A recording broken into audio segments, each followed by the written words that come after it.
Lightning मकवीन जो कि एक रेस कार है वो इस वक्त अपने करियर के टॉप पर है, लेकिन जिस तरह से हर एक व्यक्ति के अंदर कोई ना कोई कमी होती है, लाइटनिंग मकवीन के अंदर भी एक कमी है और वो ये है कि वो टोटली अपने आप पर डिपेंडेंट है।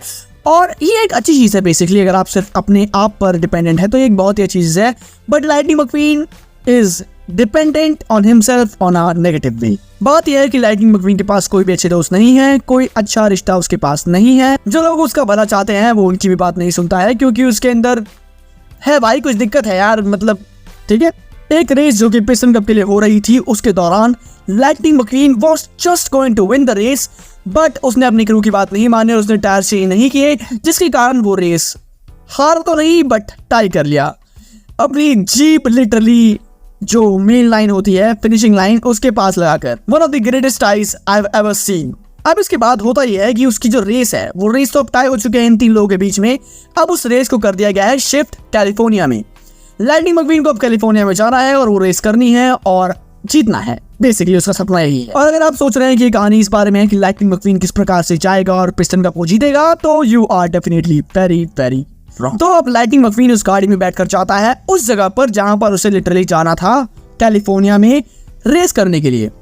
लेकिन कुछ ऐसे हादसे होते हैं जिसके कारण लाइटनिंग मकवीन उस गाड़ी से निकल जाता है, रास्ता भटक जाता है, किसी और टाउन में चले जाता है जहां पर उसे मिलते हैं बहुत सारे लोग जो कि उसे जीने का तरीका सिखाते हैं।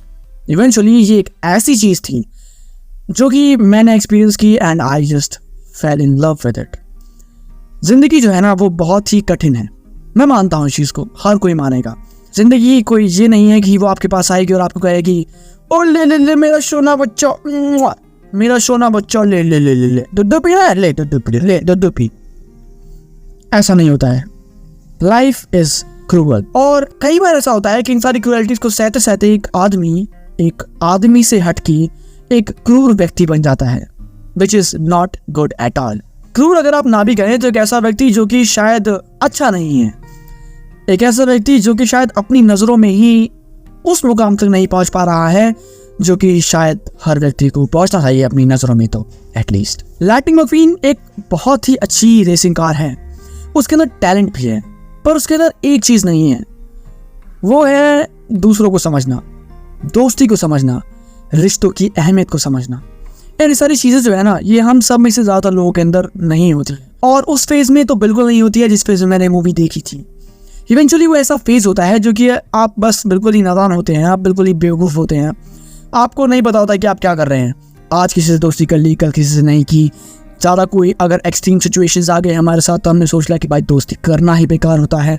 ये सारी चीज़ें जो हैं, ये सारी चीज़ें देखने में तो लगती है कि भाई साहब इसका तो कोई दोस्तिच नहीं है, बड़ा कूल है भाई, इंट्रोवर्ट है, अकेले रहता है। ये सारी चीज़ें बहुत ज़्यादा अच्छी लग सकती है on paper, on a show, but in reality it is not at all good. No, it's not. It's definitely not. तो लाइटनिंग मकवीन किस तरह से सारे एक्सपीरियंसेस लेता है, कैसे उसे समझ आता है कि दोस्ती क्या होती है, कैसे उसे समझ आता है कि रिश्ते क्या होते हैं और रिश्ते क्यों जरूरी होते हैं। ये पूरी मूवी इसी बारे में है कि इस तरह से लाइटनिंग मकवीन उन रिश्तों को ढूंढता है जो कि शायद उसके पास कभी थे ही नहीं। लाइटनिंग मकवीन कैसे उन चीज़ों को वैल्यू करना शुरू करता है जो कि शायद हर किसी को करनी चाहिए, उसके दोस्तों की, उसकी फैमिली की एंड उसके रिश्तों की। It is very important and we all should do it. इस मूवी के अंदर comedy, romance, action in a racing way आपको देखने को मिलेगा बहुत हद तक। ये मूवी एक ट्रिलॉजी सीरीज है, पार्ट 1, पार्ट 2, पार्ट 3, 3 पार्ट है इसके, बट मैं आपसे जो कह रहा हूँ वो है पार्ट 1 के बारे में। पार्ट 2 एंड पार्ट 3 थोड़े थोड़े से अलग है। हालांकि मेन प्रोटैगनिस्ट में लाइटनिंग मकवीन ही है, पार्ट 3 में समहाउ लाइटनिंग मकवीन ही है यार।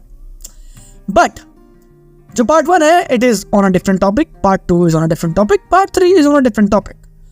तो मैं इस वीडियो के अंदर जो बात कर रहा हूँ वो पार्ट 1 के बारे में है। मूवी आपको मिल जाएगी, देखो मिल जाएगी, कहाँ से मिल जाएगी वो तुम अपना देख लो, ठीक है, मिल जाएगी। लेकिन मेरी आपसे गुजारिश रहेगी कि अगर आप बड़े हो चुके हैं मेरी तरह तो छोटे भाई बहनों के साथ देख लेना, वरना मैं तो कहूँगा कि आप खुद एंजॉय करेंगे इसे, आप एंजॉय करेंगे, ऑनेस्टली स्पीकिंग आप एंजॉय करेंगे इसे। आप भले ही 21, 22, 23, 24 साल के भी क्यों ना हो, आप इसे एंजॉय करेंगे क्योंकि ये मूवी आपको लेसन्स देती है जो कि इंपॉर्टेंट है। You will definitely enjoy it. So I hope you enjoyed this video. If you enjoyed this video please leave a like, leave a comment too कि आपको ये वीडियो कैसी लगी। चैनल पे नए हो तो सब्सक्राइब कर लेना। अगर आपको लगता है कि मैं इस लायक हूँ तो प्लीज सब्सक्राइब कर लो भैया जी। अगर आपको लगता है कि हम इस लायक हैं तो ठीक है, कर लो सब्सक्राइब। फ्री ही है, काहे नहीं करते हो, सब्सक्राइब कर लो।